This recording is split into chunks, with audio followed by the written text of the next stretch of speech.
세상을 살아가려면 세상의 법칙을 지켜야 합니다. 그래야만 해를 당하지 않게 됩니다.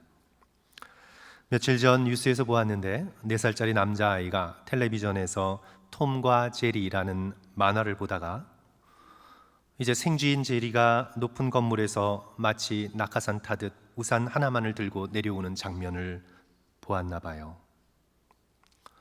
그 장면을 실제로 따라하다가 23층 높이의 아파트 베란다에서 우산 하나만 들고 뛰어내린 사건이 있었습니다. 중국에서 일어난 사건인데요. 천만다행히도 죽지 않았습니다. 떨어지면서 큰 나무에 걸려 전신에 골절상은 입었지만 다행히 목숨은 건졌습니다. 만화에서는 통할 수 있지만 현실 세계에서는 통하지 않습니다. 의식하던 하지 않던 이 세상을 살아가는 살아있는 모든 것들은 중력의 법칙을 지켜야 합니다. 마음대로 그냥 거스르다간 당연히 해를 입게 됩니다. 제가 이 말씀을 드리는 이유는 우리 모두 잠깐이지만 큰 그림을 한번 생각해 보았으면 해서였습니다. 성도들께서는 온 우주를 움직이는 법칙이 무엇이라고 생각하십니까? 우리가 사는 이 지구뿐만 아니라 온 우주를 움직이고 있는 우리가 결코 거스를 수 없는 거대한 법칙, 그 법칙을 무엇이라고 생각하십니까? 갑자기 그림이 너무 크지요? 이 아침에 갑자기 무슨 뚱딴지 같은 소린가 생각하실 수 있지만 여러 법칙들이 있을 수 있습니다. 그러나 우리 믿는 자들은 온 우주를 움직이는 법칙을 알기 위해서는 우주가 처음 시작되었던, 창조되었던 첫 순간으로 돌아가야 합니다. 그걸 현대 과학자들이 빅뱅이라고 부르던 무엇이라고 하던 세상의 모든 만물들의 첫 에너지, 첫 움직임을 가져다 준 법칙, 그 법칙으로 돌아가야 합니다. 우리가 그것을 살펴볼 때 온 만물을 움직였던 첫 움직임, 첫 법칙은 사랑의 법입니다. 왜냐하면 빛이 있으라 말씀하시면서 만물의 첫 움직임을 가져다 주신 분이 바로 하나님이시고 바로 그 하나님은 성경이 증언하고 있는 바 사랑이시기 때문입니다. 요한일서 4장 8절 사랑하지 아니하는 자는 하나님을 알지 못하나니 이는 하나님은 사랑이심이라. God is love. 하나님은 아가페, 사랑이시니라. 종교개혁자 마틴 루터는 훨씬 더 강렬하게 표현했습니다. 하나님은 오직 불타는 사랑이시다. Nothing but burning love. 하나님은 불타는 사랑이시다. 사랑으로 충만하여 이글거리는 불덩어리 화덕이시다. Glowing oven full of love. 불타는 사랑이시고 그 사랑으로 이글거리시는 화덕 불덩이 같은 분이시다. 아주 강렬한 이미지지요. 사랑으로 불타 이글거리시는 하나님께서 창조하신 우주는 당연히 사랑의 법칙에 의하여 움직이게 되어 있습니다.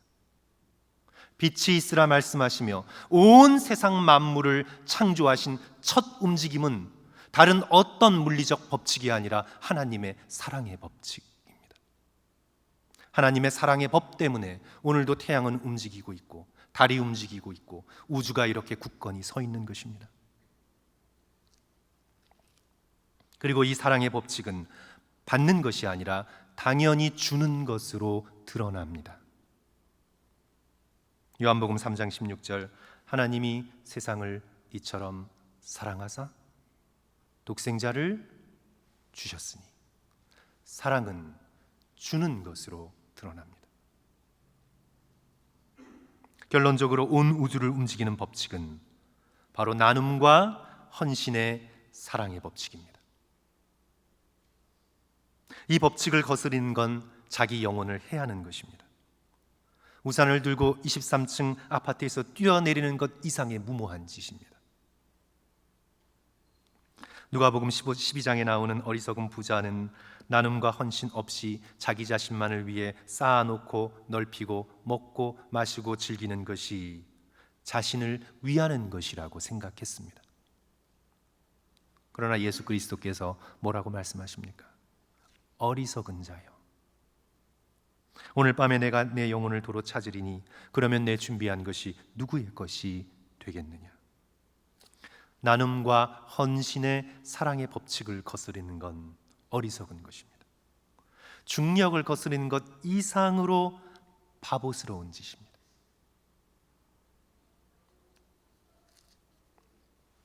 우리의 참된 기쁨은 나눔과 헌신의 사랑의 법칙을 따를 때 우리의 영혼 속에 들어오게 됩니다. 삼위일체 하나님을 본받아 나눔과 헌신의 사랑의 법칙을 따를 때 진정한 기쁨이 우리에게 몰려오게 됩니다. 간혹 궁금해서 이런 질문들을 하실 수 있어요. 하나님께서 천지를 창조하기 전에 하나님은 무엇을 하고 계셨을까? 심심하지 않으셨을까? 얼마나 재미없으셨을까? 혼자 계셨으니 얼마나 무료하셨을까? 하나님 걱정을 너무 많이 하셔서 그런 질문을 하시는 분들이 계실 수 있는데, 성경에 직접적으로 답을 주고 있지는 않지만 우리는 분명히 알 수 있습니다. 성부, 성자, 성령의 삼위일체 안에서 나눔과 헌신에서 나오는 사랑을 충만하게 누리고 계셨습니다. 성부 하나님께서 모든 영광과 존귀를 성자 예수 그리스도께 주십니다.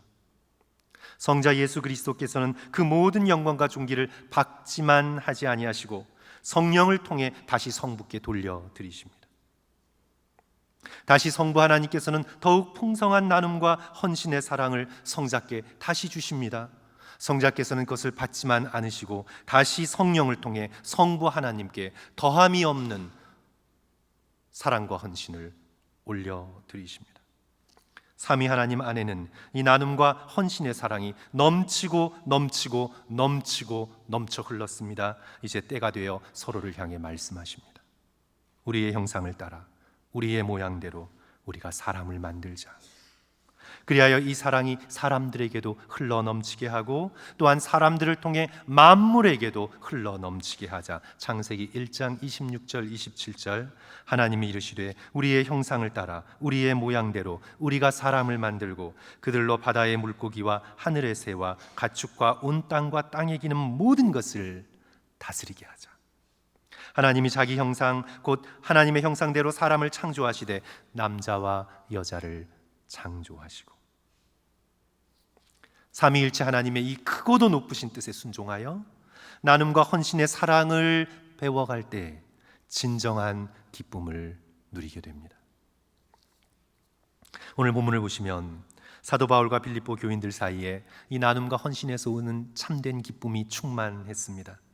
빌립보서 4장 10절 내가 주 안에서 크게 기뻐함은 너희가 나를 생각하던 것이 이제 다시 싹이 남이니 너희가 또한 이를 위하여 생각은 하였으나 기회가 없었느니라.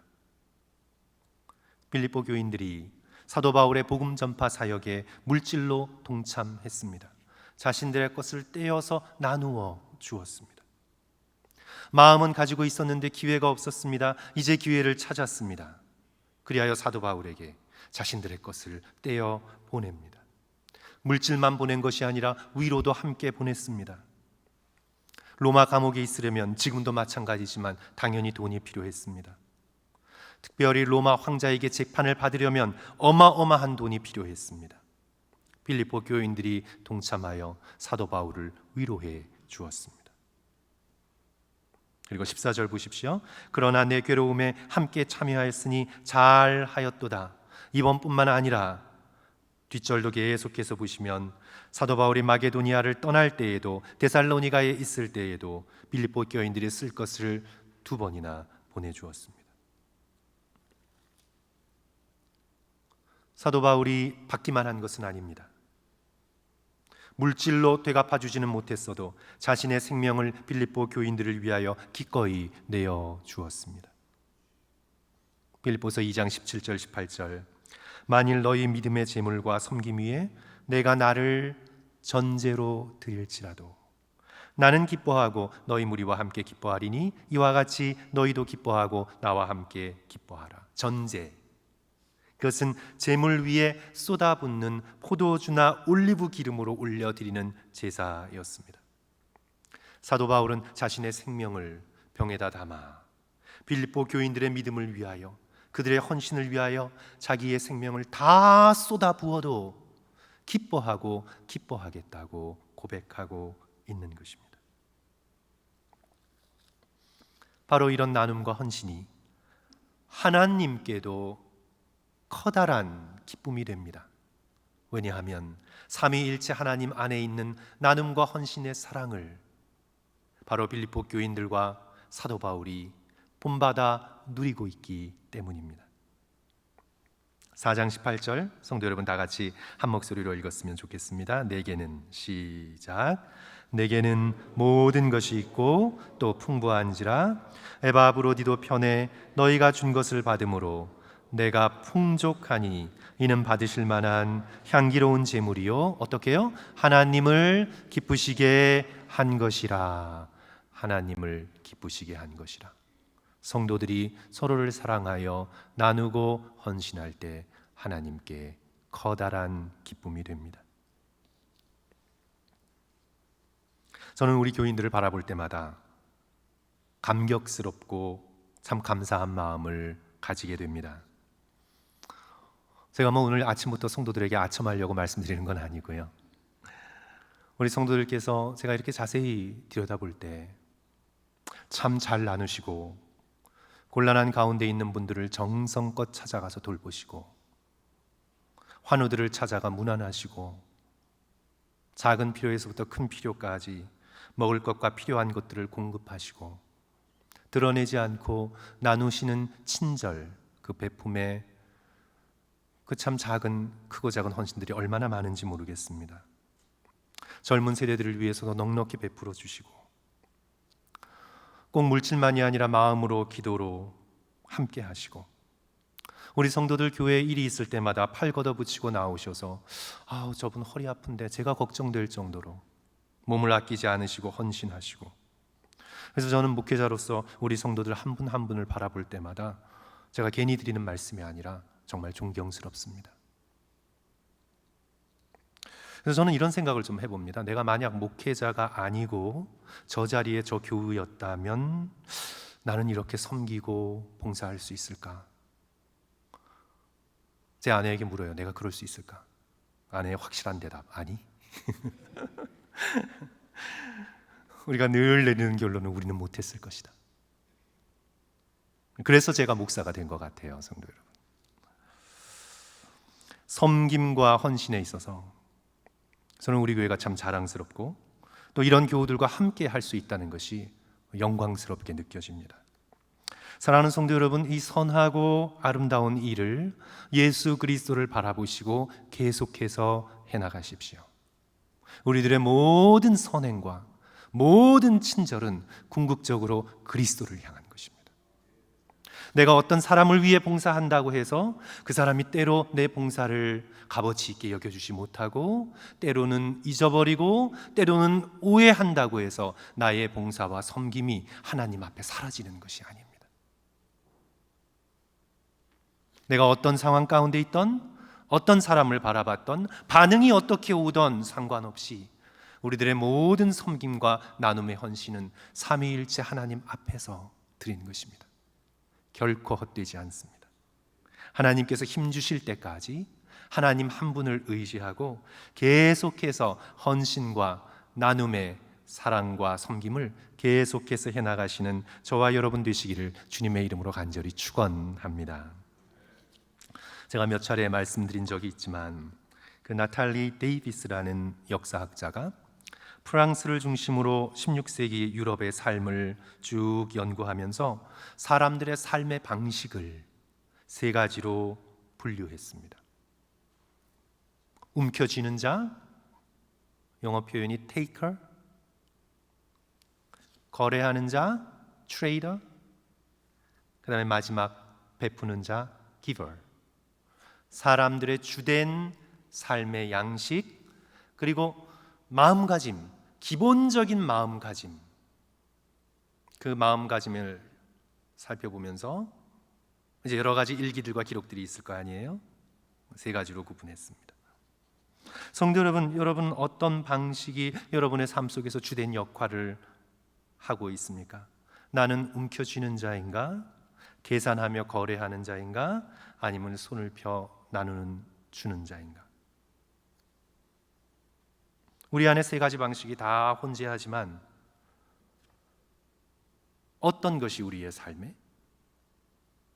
주된 방식으로 작동하고 있습니까? 찰스 디킨스의 크리스마스 캐롤에 나오는 스크루지는 전형적인 움켜쥐는 자입니다. 그는 절대 나누지 않습니다. 심지어 밝은 미소 하나 주지 않습니다. 친절한 인사 한 번 주지 않습니다. 따뜻한 마음 한 조각 주지 않습니다. 뭐든지 움켜쥐는 그는 테이커였습니다. 회개하기 전까지 그는 그런 삶을 살았습니다. 오늘 현대를 살아가고 있는 저와 여러분 대부분은 트레이더, 거래자로 살아가고 있을 것입니다. 경제학의 창시자 아담 스미스의 말대로 우리는 거래하는 동물입니다. 우리의 본성 속에 계산하고 거래하는 마음이 있습니다. 주고받긴 해도 그것이 다 계산되어 있습니다.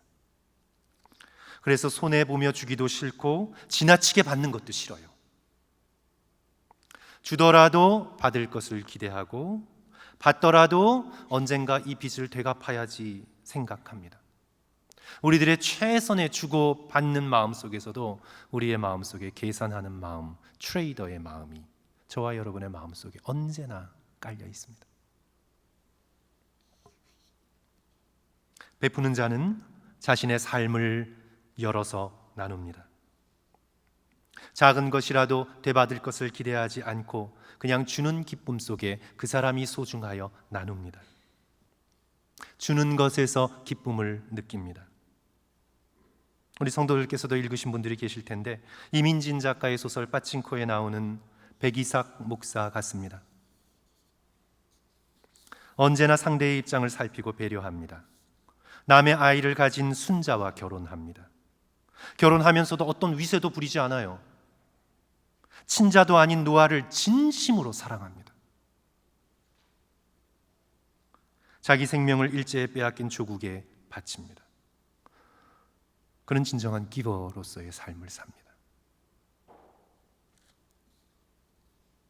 대부분의 그리스도인들은, 오늘 저를 포함하여 여기 계신 대부분의 성도들은 거래자인 트레이더와 주는 자인 기버 사이를 오가는 형편이실 것입니다. 우리 가운데 테이커는 많지 않을 것 같아요. 그런데 성도 여러분, 이것만 해도 놀라운 은혜입니다. 이것만 해도 정말 놀라운 은혜입니다. 늘 얻고 움켜쥘 것만 생각하지 않고 내 마음속에 계산기가 작동하고 있음에도 불구하고 나의 안전을 염려하는 마음에도 불구하고 그 저항을 뚫고 떨치고 일어나 나누려고 하는 마음, 그래서 이 계산하는 마음과 주고자 하는 마음 사이에 갈등이 언제나 있지만 그러나 때로는 이 갈등에서 승리하여 기꺼이 나누고 섬기고 봉사하고자 하는 마음, 그러다가 조금 마음이 좀 힘들어질 때는 계산하고 뒤로 물러가는 마음이 우리 가운데 있지만 그래도 이 싸움이 우리 안에 있다는 것은 하나님의 은혜입니다. 소중한 마음입니다, 성도 여러분. 그럼에도 이제 우리가 물어야 하는 질문은 어떻게 우리는 계산하는 마음을 좀 더 떨쳐내고 대가 없이, 내가 드러남 없이, 알려짐 없이 더욱 기쁘게 나눔 자체를 사랑하고 다른 사람들의 삶을 위해 헌신하는 그리스도를 닮은 기버로서의 삶의 방식을 우리가 살아갈 수 있을까? 이것이 굉장히 중요한 질문입니다. 오늘 본문이 그 대답을 우리에게 주고 있습니다. 그것은 바로 자족하는 마음입니다. 우리가 진정한 기버로서의 삶, 계산하고 트레이더로서의 삶에서 벗어나 점점 예수님을 닮은 기버로서의 삶을 향해 나아가는 데 있어서 굉장히 중요한 동력이 자족하는 마음입니다. 하나님이 주신 은혜가 내게 이만함은 족하다는 마음. 내가 지금 현재 하나님께서 허락하신 것들이 이만하면 됐다라고 하는 마음. 더 이상 갈망하고 더 이상 욕망하고 더 이상 얻기 위해 초조한 마음을 내려놓고 주님 감사합니다. 저는 이만하면 족합니다 하는 마음. 사도 바울은 이 마음을 예수 그리스도께로부터 얻었습니다. 11절, 12절, 13절 성도 여러분 다 같이 한 목소리로 읽었으면 좋겠습니다. 내가 같이 읽을까요? 시작. 내가 궁핍함으로 말하는 것이 아니니라. 어떠한 형편에든지 나는 자족하기를 배웠노니 나는 비천에 처할 줄도 알고 풍부에 처할 줄도 알아. 모든 일 곧 배부름과 배고픔과 풍부와 궁핍에도 처할 줄 아는 일체의 비결을 배웠노라. 내게 능력 주시는 자 안에서 내가 모든 것을 할 수 있느니라. 놀라운 고백입니다. 정말 아름답고 영광스러운 고백입니다. 지금 내가 처한 현재의 상황 속에 만족할 줄 아는 자족의 비결입니다. 사도 바울은 지금 감옥에 갇혀 있습니다. 그럼 만족합니다. 사도 바울이 자족할 수 있었던 것은 계산에서 나온 것이 아닙니다. 이 정도면 내가 어느 때까지 먹고 살 수 있으니 만족한다라는 그런 것에서 나온 것이 아닙니다. 사도 바울의 자족의 근거는 바로 지금 나와 함께 하시는 예수 그리스도 때문입니다. 예수 그리스도께서 지금 여기 나와 함께 하시니, 나의 모든 형편을 아시니, 예수 그리스도께서 지금 이 시간 나를 알고 계시고 나를 사랑의 눈으로 바라보고 계시니 모든 것이 다 괜찮습니다. 이것이 그의 자족의 고백입니다. 그래서 나와 함께 하시는 예수 그리스도 때문에 기쁩니다. 상황을 바라볼 시간이 없습니다. 예수 그리스도의 마음 하나를 바라보는 것만으로도 나는 만족합니다. 제가 항상 기뻐하라는 시리즈 설교를 시작하면서 기쁨에 대해 정의하기를, 기쁨이란 하나님의 선하시고 아름다운 뜻에 따라 모든 것이 잘 되리라는 영혼 깊숙이 자리 잡은 감각이라고 했습니다. 사도 바울은 지금 모든 것의 주인 되시고 온 우주와 만물의 주관자 되시는 예수 그리스도가 내 곁에 계시기에 모든 것이 다 잘 될 것이라는 기쁨에 그는 충만합니다. 그리하여 18절 그가 이렇게 고백하고 있는 것입니다. 내게는 모든 것이 있고 또 풍부한지라. 우리가 알지 못하는 다른 것, 숨겨놓은 재산이 있으신가 보다, 그런 뜻이 아니에요. 모든 것이 되시는 예수 그리스도께서 지금 내 옆에 내 삶에 함께 하시니 나는 풍부하다라고 고백하고 있는 것입니다. 그리고 오히려 사도 바울은 감옥에서 빌립보 교인들을 축복합니다. 19절 나의 하나님이 그리스도 예수 안에서 영광 가운데 그 풍성한 대로 너희 모든 쓸 것을 채우실 것이라. 예수 그리스도께서 나와 함께 하시니 내가 더 부자가 되고 더 세상 쾌락을 누리고 미래의 안전을 위해 쌓아놓고자 하는 욕망들이 사라지기 시작합니다. 머리 둘 곳도 없으셨던 예수 그리스도, 갈릴리의 가난한 목수 출신인 예수 그리스도, 모든 것을 다 잃어버리시고 십자가에 달리신 예수 그리스도를 바라보니 오히려 내가 내 욕망을 내려놓고 예수 그리스도의 가난의 신비의 비밀을 이해하고 싶고 그리스도의 고난에 동참하고 싶은 마음이 더 강렬하게 들기 시작합니다. 그리하여 나는 어떤 상황에서든지 만족합니다. 자족합니다. 주님이 함께 하시니 감사하고 기쁠 뿐입니다. 그러면서 그가 바라는 것은 3장 10절 내가 그리스도와 그 부활의 권능과 그 고난에 참여함을 알고자 하여 그의 죽으심을 본받아. 헨리 나우엔의 말대로 성도 여러분 자신의 안전을 삶의 1차적 과제로 삼으면, 그러니까 내가 삶을 살아가는 목적이 나의 안전에 있다고 나의 안전을 내 삶의 1차적 목표로 삼으면 삼을수록 기쁨은 고갈됩니다. 안전을 위해 살아가는 사람은 기쁨을 누릴 수 없습니다. 물론 우리가 안전을 신경 써야 돼요. 그러나 안전이 내 삶의 1차적인 목표가 되는 사람은 그렇게 되면 될수록 기쁨에서 멀어지게 됩니다. 왜냐하면 안전이 흔들릴 상황은 무수히 많기 때문입니다. 그것을 위해 다 보험을 들어놓을 수 없어요. 절대로. 안전을 자신의 인생의 최고의 과제로 사는 사람은요, 불안과 염려로 기쁨을 누릴 수가 없습니다. 나와 함께 하시는 예수 그리스도만이 나의 반석이요 요새가 되신다는, 예수 그리스도 한 분으로 자족할 수 있는 마음을 얻은 자만이, 그 자족하는 마음 때문에 넉넉한 여유가 생기고 자신을 넘어서 주변을 돌아볼 수 있게 되고 다른 사람의 필요를 살필 수 있게 되고 그리하여 나누며 헌신하는 삶으로 나아갈 수 있게 되는 것입니다. 사랑하는 성도 여러분, 여러분은 예수 그리스도를 어떻게 보십니까? 예수 그리스도의 그 삶, 죽음 어떻게 보십니까? 예수 그리스도께서는 테이커이십니까? 모든 것을 얻는 자입니까? 아니면 예수 그리스도께서는 우리와 거래하시며 계산하시는 트레이더이십니까? 아니면 예수 그리스도는 어떤 분이십니까? 예수 그리스도께서는 우리에게 거저 베풀어 주시는 기버이십니까? 예수 그리스도를 어떻게 생각하십니까? 예수 그리스도는 우리의 삶 속에 주시는 자로 우리 안에 살아 계십니다. 예수 그리스도께서는 우리 안에 주시는 자로 살아 계십니다. 예수께서 우리 안에 커지고 더욱 분명하게 살아 계실수록 나의 삶의 방식이 나누며 베푸는 기버로서의 삶을 살아가게 됩니다.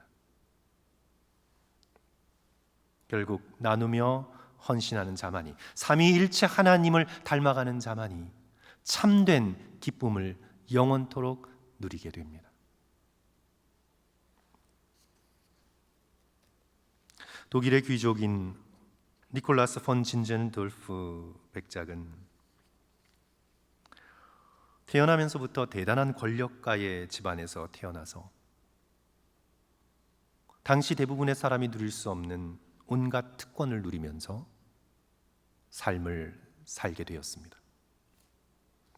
그가 1700년에서 1760년까지 살았는데요.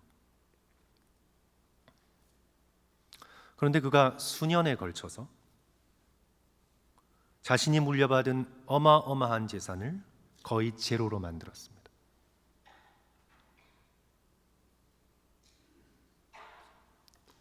가난한 사람을 구제하고 병든 자들을 치료하고 모라비안 교회를 세우며 이끄는 일에 전부 다 써버렸습니다.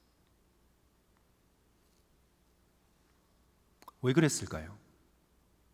그가 왜 이렇게까지 극단적인 나눔과 헌신을 실천하게 되었을까요? 왜 그랬을까요?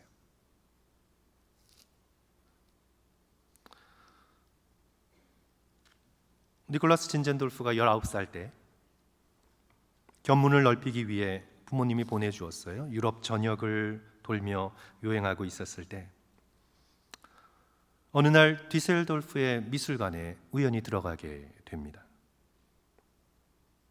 거기서 도메니코 페티가 그린 이 사람을 보라라는 에코 호모라는 예수 그리스도께서 가시면류관을 쓰시고 고난당하시는 그림 앞에 거의 얼어붙을 지경이 되어서 그 그림을 뚫어지게 쳐다보게 되었습니다.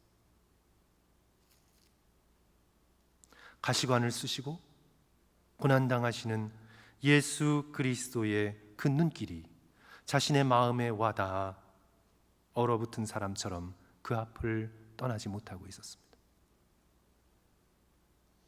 그러다가 그 그림 밑에 화가가 써놓은 작은 글귀를 읽게 됩니다. 내가 이 모든 것을 너를 위해 겪었다.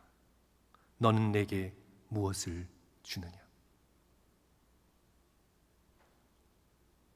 이 질문에 진젤돌프는 응답한 것입니다. 사랑하는 성도 여러분, 여러분은 무엇을 주님께 드리겠습니까? 내가 이 모든 것을 너를 위해 친히 겪었다. 너는 내게 무엇을 주느냐? 무엇을 드리시겠습니까?